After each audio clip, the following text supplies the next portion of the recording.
English major? Wala kang kikitain, Jess. Eh ma, yun nga yung gusto ko sa college. Mababa ang kita ng mga teacher ngayon. Ay, ano lang kayo yung mag-aaral? Ano sabi mo? Wala ko nga.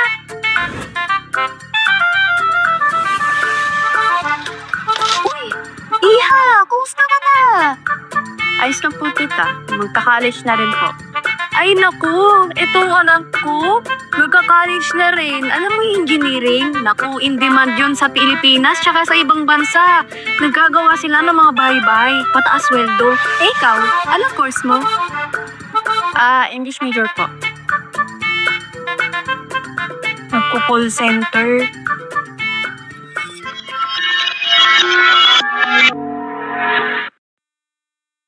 Uy, baby, busy ka? Iba English major ka? Pwede pa check ako ng essay ko.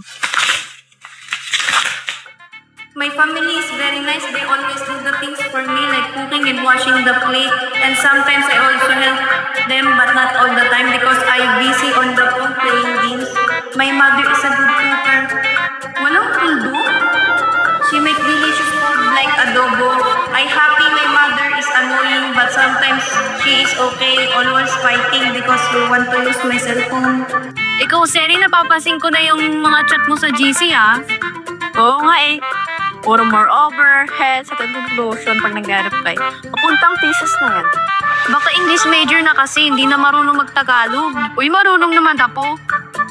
O, sige nga, sabihin mo, nakakapagpagabab. Nakakapagpagabab. Englishera, halata. Like that. Good morning, ma'am. This is Steph. May I help ya? Pwede po magtanong.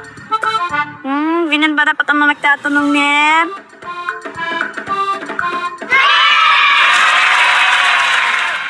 Good morning, this is Jerome. May I help you? Bakit ang tagal niya sumagot? Kanina pa ako tawag ng tawag sa inyo. Okay. So, may inform ko lamang po si ma'am, hindi lamang po ikaw ang subscriber ma'am dito sa Pilipinas. Ganun ba? Alright? Pwede po magtanong? Alright. So, ganyan ba dapat ang mga nagtatanong? Kayo may kailangan di ho ba? Ganyan ba dapat ang boses ng mga nagtatanong, ma'am?